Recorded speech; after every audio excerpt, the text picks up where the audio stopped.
প্রচুর হাসতে হবে। লবঙ্গ আর দারুচিনির ঘ্রাণের মতো নিজেকে তাজা রাখতে হবে।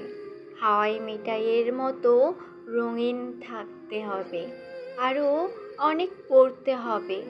লেখক, কবি, শিল্পীদের প্রতি আরও দরদি হতে হবে। জীবনের সমস্ত উঠোন জুড়ে শুদ্ধদের প্রিয় বানিয়ে রাখতে হবে। মিনিমালিস্ট লাইফ লিড করতে হবে। নর্দার্ন লাইট দেখার জন্য নরওয়ে যেতে হবে। জীবনের মধ্যে আরও অসংখ্য নদী, সাগর, পাহাড়, ফরেস্ট, মহাদেশ এনে ঢুকাতে হবে। অল্পতেই দমে যায় যারা, তাদেরকে আরও সাহস দিতে হবে। মনোবল বাড়াতে সরল মানুষদের সুন্দর সুন্দর কমপ্লিমেন্টস দিতে হবে।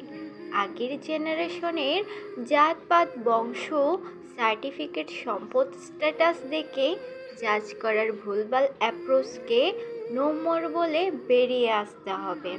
অনেক গাছ লাগাতে হবে। সবুজের যত্ন নিতে হবে।